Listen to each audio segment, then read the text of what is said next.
What pain? You don't feel it. Just like the knight from Monty Python. You're not really hurt. It's merely a flesh wound. The secret truth is that, believe it or not, men do feel pain. Lots of it. But with each lasting scar or the stories of countless broken bones and stitches, we can rest assured those injuries didn't hurt near as much as compromising our pride. It's every man's, and especially every dad's, dream to be the hero, to rise above the pain with our head held high. So put on that cape, grin, and bear it. Seems silly, ladies? I know. It's a guy thing. As we are in the middle of this series talking about manhood, talking about it's a guy thing, I'm struck by the reality that not a lot of us really understand what it is to be a man. And I want to ask a big question this morning for all of us, gentlemen. And that's this: when did you feel like you'd become a man? Was there a moment in time? Was there a person? Was there a ritual? Was there a circumstance that you felt like, oh, yeah, I'm a man now? Because if I'm willing to bet that many of us in the room today are like me. And it wasn't a moment in time where we felt like a man. There was a moment in time where we realized, oh, I'm supposed to be the man. I'm the one responsible now. People are looking to me for guidance, or looking at me as one who has responsibility. And for a lot of reasons, mostly laziness, our culture today has lost those circumstances, those rituals, those ceremonies where boys become men. Now, if you grew up in Boy Scouts or maybe Christian Service Brigade or any kind of organization like that, now you still have those rituals. You still have those ceremonies, those gateways that you walk through. But for most men today, and especially American men, we've lost those rituals. And we're left really just in boyhood. Matt Chandler puts it this way. He says that we no longer have men. We have boys who can shave. While that's humorous, it's also a sad commentary on the men that our daughters have to choose from now in this life. And I'll go so far to say this, and this is offensive to you, then you deserve to be offended. If you are pushing 30, in your 30s, living at home, playing more video games than anything else, listen to me very carefully here. I love you. Stop it! Get a job, bro! If you know more about gaming than you do about taxes, if you know more about gaming than you do about lawn maintenance, you got issues. You're a boy who can shave, and it's time for you to man up, son. Okay? Now, I love you, and I love you enough to say that to you. And I say that because I'm tempted to be that lazy guy watching Netflix over and over again. Do you want to continue? Yes! Don't judge me, TV. Bring me another bag of Doritos. Did y'all see the stickers? I think Jen Tollison posted some this week. The people who put the 13.1 sticker and the 26.2 sticker, and one says like amount of Netflix episodes I watched in one sitting, and then amount of Oreos I've eaten in one sitting. That's what I need. I need those two stickers. Make me feel better about my gluttony. But anyway, the reality is that most of us have been left feeling cheated. We don't have that moment where, like, I became a man. We maybe feel forgotten. And as we've been talking about this book, and I strongly recommend, if you haven't gotten it, you need to read it. I know some of you have already gotten it and burned through it because it's that good. But Stephen Mansfield talks about this moment in his own life. This moment where he was introduced to manhood. And I wanted to read an excerpt for you because in this story, Stephen Mansfield travels the world. He does a lot of good. He has a heart for the Kurdish people in the Middle East, and he's gone over there several times. This one trip, he found himself stuck in Damascus. And if that city sounds familiar to you, then it should, because it's in the Bible, but it's an actual place too. It's not just a storybook. You should read it. It's good. You should read the Bible. Have I mentioned that a few times? You should read your Bible. It's good for you, okay? But Stephen found himself stuck in Damascus. He was supposed to go to Iraq, and he couldn't get through, and that's how he was just there. And his friend came, and he was like taking him out and kind of taking care of him, that kind of stuff. And in the story, he finds himself on this rooftop of this hotel with these other Arab men. And they're just eating, and they're enjoying, having a good time, talking or whatever. And at some point in the conversation, it shifts. And this guy that he didn't know, he comes to him, and he says, you have son? And Stephen says, yeah, I have a son. He says, his name. He says, his name's John. And at the name of his son, this man slaps him on the knee and slaps him on the back and says, you are Abu John. And there was celebrating in that moment. And all these guys who had no idea who Stephen was stood up and started dancing and shouting and singing, and more food came out. There was this one guy with a submachine gun in one hand, and he was dancing and eating in the other hand, which is terrifying and exciting all at the same time, and I don't know what to do with that. But this happened, and the reason they called him Abu John is because in their culture, this moment when a man becomes the father of a son was a shifting moment for him. And Abu means father of, and John was Stephen's son's name, so that was Abu John, which I kind of like. Abu Mac or Abu Declan, that would be my name, which I think I'm going to adopt whenever I drop my rap EP. That's going to be my rap name, Abu Mac, which sounds pretty good. I don't think anybody's taken that website address yet. I can buy it. But that's what happened. And then Stephen, he was just overcome with this moment that he had to write down. And I wanted to read this blurb to you here, because 2 days later, he talks about it. It says, he came to me a day or two later. At first it was great sadness, and then it became a ferocity and strength that has never left me. I should tell you this. By the time of that night in Damascus, I was 41 years old. I'd been a Christian for 23 years. I'd been a husband for 17 and a father for 13. Yet never before in all my life had I ever been welcomed into the fellowship of men. Not once, not ever. Nor had I ever undergone any sort of ritual to mark any of the important turning points in my life as a man. No one has ever said to me, congratulations, you are now a man among men. Frankly, I didn't know I needed to hear it. When the moment finally did come, it was a gift of Arab men who issued the welcome with hardly a word. They named me, they celebrated me, they gave me gifts, they made it clear that they understood. They counted me as one of their own. Now, I've read that several times, probably 4 or 5 at this point. But every time I get chill bumps. And I'm willing to guess that there are some men in the room that are like me, that there's something in us that just wishes we had that hotel rooftop moment. That at some point, some men gathered around us and said, you are a man. Because for whatever reason, we haven't had it. Our dad didn't say it. Our friends didn't say it. Our deacons, our pastors, our leaders, our coaches, teachers never said it. There's a longing in us that someone would come alongside us, and we wish it had happened at an earlier age, that somebody would have said, listen, you're now a man. Because what we're going to talk about today matters. What we're going to talk about today is the fact that manly men build manly men.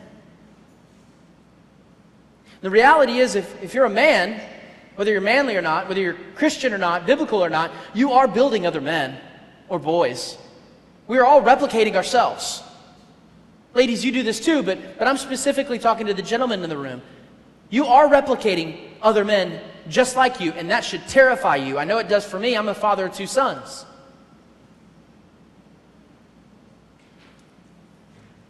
So what does it look like? What does it look like to become a man? Because we've been left alone, we've been forgotten, we've been cheated, and whatever it is, we felt like nobody's come alongside of us and told us, you're a man, or helped build the man inside us. Honestly, it feels like a lot of times our approach to manhood is like a guy who shows up at a work site to build something and has the tool thing, whatever, belt, and he says, okay, I'm ready to work. And he's got nothing in the tool belt. And he's got no supplies. That's how I feel. That's been my approach to manhood. Like, okay, I'm a man now, but I'm totally not prepared for this. I don't even know what to do. I don't know what to put in the belt. Many of us have been left that way. We have no idea what we're supposed to do with this stuff. And nobody's walking alongside of us saying, this is what you do. This is what you need. And Stephen Mansfield points out in a companion book that he's written called Building Your Band of Brothers, which if that title sounds familiar, Band of Brothers is a very popular HBO miniseries about the Easy Company and 101st Airborne in World War II. It's actually my favorite cinematic piece of anything media. I love it. I've read the memoirs of Captain Winters. I think it's valuable. But what Stephen talks about in this book is it's important to have friendships. And at first glance, you're like, I know friendships are important. But if you're a man, if you're out of college, then here's a reality for you. Your friendships are starting to fade. And if you're in your 30s or 40s or older, the reality is you have a couple of friends, but they don't even live near you. Stephen says that in order to be manly men, in order to build manly men, we've got to have friendships. And ladies, you get that. Like, you understand it. You got your girls. My girls, I love my girls. Girls night out. Right? Y'all have this thing down. You've got like Facebook group inside of Facebook group inside of Facebook. Y'all have friendship. Inception for friendship is what y'all have. It's amazing the different levels of friendship. But you're so good at friendship that you have enemies that you don't even call enemies. They're frenemies. That's what you have. And it's potentially, you should be convicted about that maybe. Probably, definitely. You should. Shame on you. Okay? But gentlemen, we kind of just let that go because we had our boys when we were younger. You think back to your childhood, those guys that you just ran with, they lived in the neighborhood, went to school with, whatever it was, on your baseball, softball, football, soccer team. And then as you got into middle school and high school, you still had a little group, a core group of people maybe that you hung out with. And even maybe into college, you had your boys that you sat around, and you can't even count the number of pizza sofas you built with Papa John's boxes because y'all just sat around and ate pizza all the time. But whether it was marriage or work or children, something made those friendships start to dissipate and take a sideline. And now you find yourself with casual acquaintances, maybe Facebook friends, or a phone call every 6 months or so to catch up with your buddy. That's not friendship, gentlemen. That's not a band of brothers. That's not what Stephen's talking about. I'd go so far to say that what Jesus is talking about, and I would say that in order to be a biblical manly man, you need friendship in your life. Because if Jesus, who is 100% God and 100% man and perfect and flawless, needed friends, then guess what that means about you and me? We need them. And we're not intentional with them. You see, if you're left to your own, you will never achieve the best of yourself. No man can become better by himself. It's just not going to happen. And you ladies are hearing me say this thinking, oh, I know where you're going with this, Philip. You're going to start talking about small group, aren't you? Because you love small group. You want everybody to be in small group. Circles the bed of the rose, I know. And you're right. I do think men should be in small group. I think everybody should be in small group. I think you who are too busy for small group are just making excuses. However, men do not naturally connect and on the first level in the context of small group. We just don't click that way. As a matter of fact, there was an experiment done. They took little children. They took a group of girls and put them in a room full of haphazard chairs, and took a group of little boys and put them in a room of haphazard chairs. And the little girls quickly took the chairs and put them in a circle and started looking face to face. And eventually they'd be like, I like your dress, and I like your hair, and all that kind of stuff, talking about each other. You know what the little boys did? The little boys put all the chairs in a row and sat shoulder to shoulder, and quickly started to dare each other or talk about, hey, I bet if we stack these chairs up, we can touch the ceiling. Or, hey, if we run fast enough, we can jump and like walk up the wall. And activity, significant things. Because what's true about guys is that we connect best with each other when we're doing something together. We create significant relationships when we're doing significant activity together. Mansfield puts it this way. He says, a man does not regard feelings as mandate for action. He acts as a mandate for feeling. If you think about the big moments, those big emotional moments in your life, gentlemen, there was probably an activity going on. Whether it was a child being born or a house being built or a mission trip you went on or a season in missions that you were in, you were doing something. So gentlemen, we need to do things together so that we can start building each other up. Proverbs talks about this. In chapter 27, he says, iron sharpens iron and one man sharpens another. And I don't really understand that because I'm like, I don't even know how to find iron. Like I thought that was something I eat in my Wheaties or something, right? And so I started researching this and thinking like, if I could find a video of like iron sharpening iron and like sparks and manhood, right? But every video I found was like a knife on a stone, sharpened. Like, it doesn't say like an iron and stone. That doesn't make any sense. But then it came to me that manhood is really like a hammer. And my father-in-law and mother-in-law just gave this to me, they sent it to me yesterday. They had no idea I was going to preach on this today. I actually had another hammer that's hanging on the wall over there in our photo booth. This got my initials on it. It's pretty awesome. But here's what I realized about men and hammers, right? We're a lot like them. Hammers are built for brute force strength, right? To get a job done. They're made so that you put the nail down, and after you hit your thumb a few times, you start getting it into the wood, right? But then eventually something happens, and a mistake is made. And even though the hammer is designed for a purpose and to get a job done, it's also built to know that there's going to be a mistake that happens. And it's made with purpose to make an adjustment or to pull something out or to change what has been done so that something better can be done.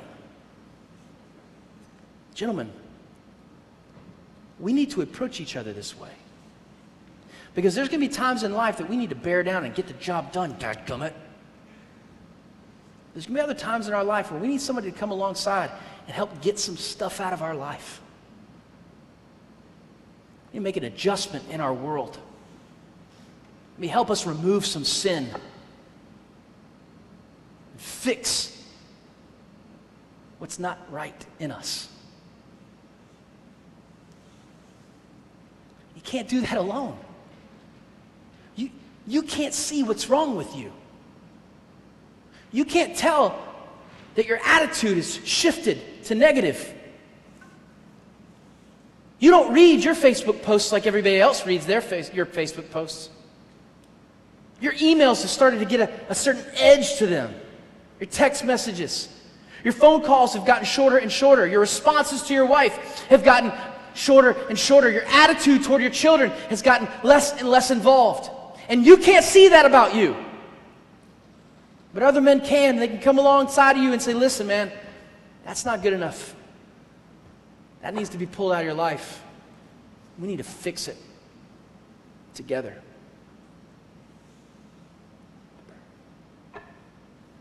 I think about that. I think about my own sons. I think about my dad and my granddad, the other men in my life. I think, am I truly being a friend to them? Because friendship isn't just giving grace and not talking about something they did or said. True friendship is lovingly telling them in truth and grace that God has designed them for more. Because these kids, these people, they're watching us, they're looking at us, and we learn this way, right? We learn by doing things, and we learn by looking at the example around us. And so, gentlemen, I ask, what is your example? Paul puts it this way in Philippians chapter 4. He says, what you have learned and received and heard and seen in me, practice these things, and the God of peace will be with you. Gentlemen, if the young men coming up underneath us were putting the things they've seen in us into practice, what kind of men would they be?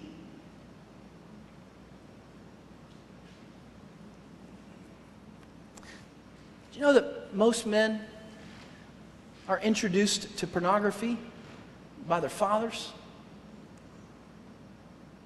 Ladies, that sounds weird because you're thinking, is that something you do? Like, here you go, son, here's your struggle for the rest of your life, enjoy. No. There's a story about a young man who found his dad's videotapes that were hidden in his drawer. In some way or another, the dad found out that the young man had found the videotapes, and so instead of talking to his son about them, he took the videotapes and recorded educational television all over the tapes and put them back in the drawer. And that's how he dealt with the situation. Never spoke of it again.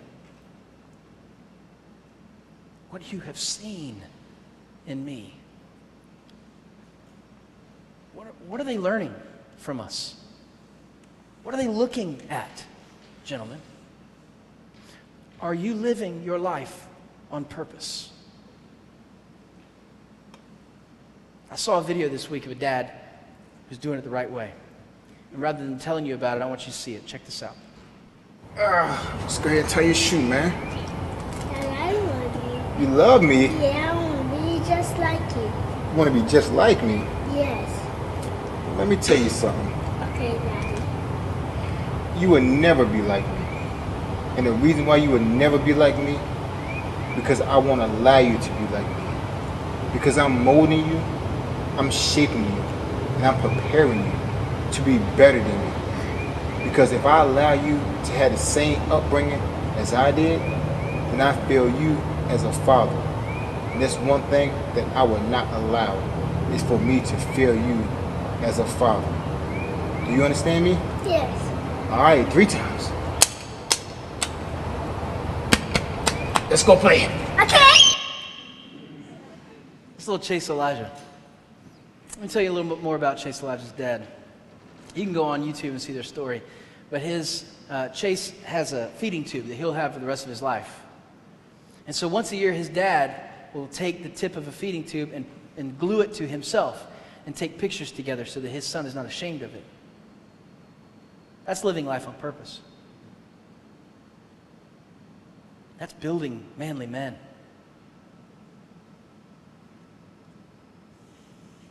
I don't know what your excuse is. Oh, my dad wasn't around, or my dad wasn't. It's time that we push past that. And it is my hope that we create a ritual, that we create some circumstance here at our church. I like, there's a phrase I have in my mind, something I want to see. It's called a circle of honor, where we actually sit down and we welcome men into the fellowship of men, whatever age they are, that we can say, you are a man among men, and you are here, and we are here with you. We will not leave you alone. You are not in this by yourself. But until that day, we need to be very aware of the people who are watching us. Believers, unbelievers, fans, critics, young, old. Are you living your life on purpose? I found a poem I wanted to read to you this week about this very thing. It's called A Little Fellow Follows Me. Careful man I want to be, a little fellow follows me. I do not dare to go astray, for fear he'll go the selfsame way. I cannot once escape his eyes. Whatever he sees me do, he tries. Like me, he says he's going to be the little chap who follows me. He thinks that I am good and fine. He believes in every word of mine. The base in me, he must not see, the little chap who follows me. I must remember as I go, through summer sun and winter snow, I'm building for the years to be the little chap who follows me.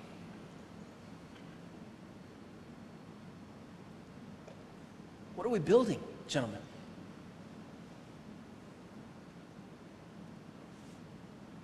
What are we building?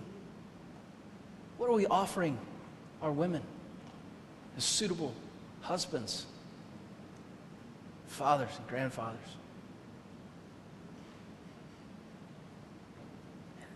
You're busy. I get it. But you're alone. And it would be so wrong of us to stand on this stage and tell you, shame on you, shame on you, shame on you. You're not doing this life right. You're not the man you need to be. You need to go out there and be a better man, if we didn't offer you something to help you, right? So get ready to check your excuses. Get ready to tell me all the reasons you can't do this. But starting on July 12th at 7 o'clock in the morning, and I hate mornings, we're going to do a 7-week study together for men only. Middle school and up. If you're alive and you're a guy, you should come. It's going to be right here, 7 a.m., Wednesday mornings for 7 weeks starting July 12th. It's only going to last 45 minutes to an hour. And this is where we start. You need to tell your boss, I'm going to be a little late to work 7 Wednesdays starting July 12th. You need to get here. We're going to try and provide some breakfast for you. We got a participant guide for you. You need to stop making excuses. You need to start somewhere. Here's your first step. I can't promise you'll be a better guy at the end of it, but I can promise you'll be a better guy than you were when you started it. We're here to build. We have a job to do, because manly men build manly men. It's time that you and I, gentlemen, picked up a hammer and got to work. It's going to take some brute strength. At times, we're going to be clear on what the job is, but there are going to be other times that correction is needed. Removal is needed. both in our lives and the lives of the men around us. Pick up your hammer, get to work. Let's pray together. Jesus, thank you. Thank you for being a man among men.